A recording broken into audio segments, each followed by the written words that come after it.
उधर शिवा के गुप्तचर सूचना देते हैं, कुणाल को सर्प ने डस लिया। वह मारे गए और उनके साथ उनके पिता बजीर हारून को भी सर्प ने डस लिया, जो कि अभी तक जिंदा थे। ये सुनकर सिद्धार्थ गहरी सांस लेकर सोचता है, चलो ये अच्छा हुआ कि खून खराबा नहीं हुआ, वरना न जाने कितने सैनिक मारे जाते, कितनी बर्बादी होती। तब शिवा हरुआ सरदार के साथ सामंत से सख्त लहजे में पूछता है, अब तो बता दे मेरे भाई, ये जरदारा कौन है? कौन है वो जो इतने समय से सबको छलता रहा? सामंत कांपते हुए हकलाकर कहता है, वो हारून ही जरदारा था। ये सुनते ही शिवा ने लंबी सांस ली और कहा, तो फिर अच्छा ही हुआ, बिना खून बहाए ही मारे गए दोनों बाप बेटे, नहीं तो न जाने कितनों की जान जाती, कितना रक्त बहता। तत्पश्चात शिवा और सिद्धार्थ सरदार हरुआ को साथ लेकर अपने राज परिवार में पहुंचते हैं, जहां राजा शील्डवज अपने दरबार में पूरे वैभव के साथ विराजमान है। उसी दौरान शिवा और सिद्धार्थ यानी नागेश्वर विसर्वा दोनों ने एक साथ आगे बढ़कर राजा शीलध्वज के चरण स्पर्श किए। शिवा ने हरुआ सरदार की ओर इशारा करते हुए भावुक स्वर में कहा, पिताश्री, क्या आप इन महानुभाव को पहचान सकते हैं? नहीं तो मैं आपको बता दूं, ये कोई और नहीं, आपके ही भ्राताश्री हसनध्वज हैं। ये सुनते ही राजा शीलध्वज एकदम चौंक पड़े। वे तुरंत अपने सिंहासन से उठ खड़े हुए और आगे बढ़कर हसनध्वज के चरणों में गिरते हुए बोले, भ्राताश्री, आप इतने वर्षों तक कहां थे? क्यों नहीं आए हमारे पास? हम सब ने तो आपको मृत मान लिया था। हसनध्वज की आंखें भी नम हो गईं, पर उन्होंने बड़े स्नेह से अपने छोटे भाई को उठाया। तभी राजा शीलध्वज अपने बड़े भ्राता को सम्मानपूर्वक अपने सिंहासन पर बैठाने लगे और बोले, भ्राताश्री, अब ये गद्दी आपकी है, आप ही इसके सच्चे अधिकारी हैं। परंतु हसनध्वज ने मुस्कुराते हुए शीलध्वज का हाथ थामकर कहा, नहीं भाई शीलध्वज, ये राज्य तुम ही संभालो। मेरे पास तो हरुआ सरदार की राजगद्दी है, उसे कौन संभालेगा? मैं तो यहां तुम्हें देखकर ही धन्य हो गया। उधर राजा शीलध्वज ने दरबार में गंभीर स्वर में कहा, संकारा, पास आओ, बताओ, हमारे खाने में जहर क्या तुमने मिलाया था? राजा की आंखों में संदेह था, पर स्वर में न्याय का आग्रह। हमें दासी सौम्या से कुछ साक्ष्य प्राप्त हुए हैं। क्या यह सब तुमने किसी के दबाव में आकर किया था या फिर अपनी मर्जी से? उन्होंने दृढ़ता से कहा, यदि तुम किसी दबाव में थी तो इस समय हम तुम्हें पूर्ण सुरक्षा प्रदान न करेंगे। डरने की जरूरत नहीं है। यह सुनते ही संकारा कांपते हुए आगे आई। उसकी आंखों में डर और पीड़ा थी। फिर कांपते स्वर में बोली, महाराज, मुझसे यह सब आपकी बड़ी रानी रानी सुजाता ने ही करवाया था। सारे दरबार में सन्नाटा छा गया। उन्हीं ने मुझे वह अंगूठी दी थी जिसमें जहर से भरी सुई लगी थी। मैंने वही सुई दासी सौम्या को चम्मच पकड़ाते समय प्रयोग की थी। उसकी आंखों से आंसू बहने लगे। फिर वही सुई महाराज रानी सुजाता ने ही अपने गुप्तचरों से दोबारा मुझ पर प्रयोग करवाई, जिससे मेरी याददाश्त चली गई थी। मैं कुछ भी याद नहीं रख पाई थी, कुछ भी नहीं। संकारा की आवाज अब टूट रही थी। मैं बेबस थी महाराज, मैं बेबस थी। राजा शीलध्वज ने कठोर स्वर में कहा, रानी सुजाता, तुम्हारे ऊपर जो साजिश का आरोप सिद्ध हुआ है, उसके बाद अब तुम्हारा इस राजमहल में कोई स्थान नहीं है। तुम आज से इस राज्य की सीमा से बाहर कर दी जाती हो। रानी सुजाता की आंखों में अश्रु भर आए, परंतु वह मौन रही। जैसे ही वह राज्य की सीमा पार करती है, पीछे से उसकी दासी बनी इच्छाधारी संकारा तेज कदमों से आगे आकर उसके सामने खड़ी हो जाती है। संकारा तीव्र और धधकते स्वर में कहती है, रानी सुजाता, आपने तो अपनी मनोकामना मुझसे पूरी करवा ली है ना? अब जब मेरी बारी आई है, क्या आप उसे यूं ही अनसुना कर दोगी? रानी सुजाता थकी हुई और व्याकुल होकर कहती है, संकारा, तुम ये क्या कह रही हो? संकारा की आंखों में विष भरा क्रोध चमकता है। क्यों रानी, क्या तुमने सोचा था कि मैं सिर्फ एक दासी हूं? नहीं, मैं इच्छाधारी नाकन्या हूं और आज आज मैं अपनी अधूरी इच्छा पूरी करूंगी। ये कहते कहते संकारा ने भयावह रूप ले लिया। उसका शरीर सर्प में बदल गया। रानी सुजाता ने डर के मारे चीखते हुए पीछे हटने की कोशिश की। नहीं संकारा, नहीं, लेकिन देर हो चुकी थी। सर्प बनी संकारा ने बिजली सी फुर्ती से आगे बढ़कर रानी सुजाता को डस लिया। अब तू भी जान पाएगी धोखा क्या होता है। संकारा की फुफकारती आवाज सन्नाटे में गूंजती रही और रानी सुजाता धरती पर गिर पड़ी, स्थिर और शांत। रानी सुजाता जमीन पर गिर चुकी थी। उसका शरीर धीरे धीरे शिथिल होता जा रहा था, पर उसकी आंखें अब भी खुली थीं।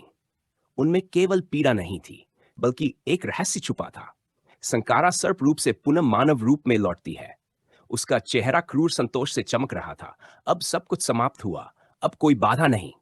लेकिन तभी पास के वृक्षों की छाया में एक गहरा कंपन होता है, पत्तों में सरसराहट होती है। संकारा चौंक कर पीछे मुड़ती है। कौन है वहां? वह चीखती है। एक गहरा गंभीर स्वर अंधेरे से उभरता है। जिसे तुमने मारा है वह सिर्फ एक रानी नहीं, बल्कि नागवंश की रक्षक थी। संकारा की आंखें फैल जाती हैं। नहीं, यह यह संभव है। अंधेरे से एक वृद्ध स्त्री निकलती है, चुकी कमर, सफेद बाल, लेकिन आंखों में विद्युत चमक। वह धीरे धीरे रानी सुजाता के पास आती है और जमीन पर गिरा हुआ उसका हाथ पकड़ लेती है। अभी समय है, सुजाता की देह में अभी जीवन की लौ बाकी है। वह बुदबुदाती है। संकारा डर से कांप रही थी। तुम कौन हो? वृद्धा ने उसकी ओर देखा। मैं वही हूं जिसे तुमने वर्षों पहले भुला दिया था, नागमाता वसुधा। आज मैं आई हूं न्याय पूरा करने। तभी वृद्धा अपनी जटाओं से एक नीली मणि निकालती है और उसे रानी सुजाता की छाती पर रख देती है। एक चमक उठती है। हवा में सर्पों की फुफकार गूंज उठती है। रानी सुजाता की बंद होती आंखें एक झटके में फिर खुल जाती हैं। लेकिन अब उनकी पुतलियों में सिर्फ जीवन नहीं, अलौकिक तेज भी था। संकारा पीछे हटने लगती है। नहीं, नहीं, ये नहीं हो सकता। सुजाता अब उठ खड़ी होती है। पहले जैसी नहीं, बल्कि एक शक्ति से युक्त सर्पों की देवी सी प्रतीत होती है। वह गूंजती हुई आवाज में कहती है, संकारा, तुमने विश्वासघात किया और अब तुम अपने ही कर्मों की सजा भोगोगी। चारों ओर हवा थमी हुई थी। आकाश में अचानक काले बादल उमड़ आए। वृक्ष स्थिर खड़े थे, मानो उन्हें भी किसी अदृश्य रहस्य का आभास हो गया हो। रानी सुजाता के शरीर से दिव्य आभा निकल रही थी। नागमाता वसुधा ने हाथ जोड़कर मस्तक झुकाया और धीमे स्वर में कहा, अब समय आ गया है जब नागवंश का छुपा इतिहास सामने आएगा। संकारा पीछे हटती रही, कांपते स्वर में बोली, नहीं, मैं नहीं सुनना चाहती। वह बीते युग की बातें हैं। वे सब झूठ है। लेकिन वसुधा का स्वर गर्जना की भांति गूंजा, नहीं संकारा, ये वो सत्य है जिसे तुम भागती रही, पर अब उसका सामना करना होगा। वसुधा बोलना शुरू करती है। बहुत समय पहले जब धरती पर मनुष्य और नाग एक साथ रहते थे, तब एक युग था जब नागवंश के दो भाग थे। एन धर्मनिष्ठ नाग जो जीवन, रक्षा और प्रकृति के रक्षक थे। अहंकारी इच्छाधारी नाग जिन्होंने शक्ति की भूख में मानवों को दास बनाना चाहा। संकारा, तुम उसी दूसरे वंश की हो।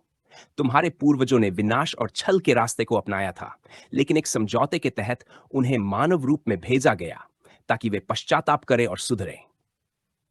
संकारा की आंखों में आंसू भर आते हैं।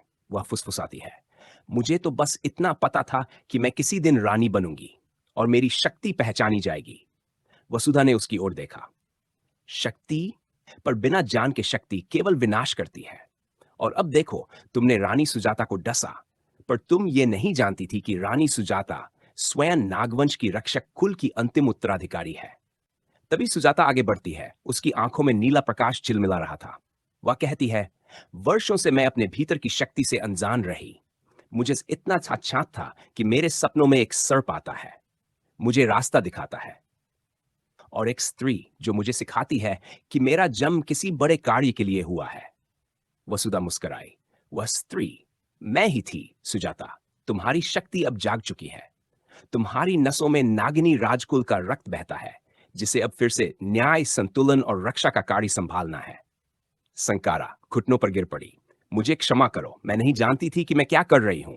मैं तो बस प्यार और पहचान चाहती थी। रानी सुजाता उसकी ओर बढ़ती है। सभी को आश्चर्य होता है जब वह सर्पदंश का बदला लेने की जगह कहती है, संकारा, तुम्हारा दोष क्षम्य नहीं, परंतु यदि तुम प्रायश्चित करना चाहो तो नागमाग माता तुम्हें एक अवसर दे सकती है। वसुधा ने मंत्रोच्चार किया और संकारा के शरीर से काली छाया निकलकर वायुमंडल में विलीन हो गई। अब ये तेरी अंतिम परीक्षा है संकारा। वसुधा बोली। रात्रि गहराती है। तीनों स्त्रियां, सुजाता, संकारा और वसुधा, एक अग्निकुंड के सामने खड़ी है। वसुधा कहती है, अब समय है कि तुम दोनों जो नागवंश की अगली पीढ़ी हो, यह तय करो कि यह शक्ति विनाश का कारण बनेगी या विश्व की रक्षा का आधार। नागमाता वसुधा, धार्मिक दृष्टि से यदि मैं देखूं तो संकारा और रानी सुजाता, तुम दोनों में से कोई भी क्षमा योग्य नहीं हो। तुमने धर्म की मर्यादाओं को तोड़ा, नागवंश की मर्यादा को कलंकित किया, और इसलिए आज मैं नागमाता वसुधा, न्याय की देवी होने के नाते तुम दोनों को इस नागवंश की शक्तियों से वंचित करती हूं। अब से तुम न कोई नागिन रहोगी, न ही इच्छाधारी। तुम्हारा जीवन अब साधारण होगा, एक सामान्य स्त्री की भांति। क्योंकि धर्म यही कहता है, जहां अपराध हो, वहां दंड भी हो। और यही है मेरा निर्णय, धार्मिक न्याय।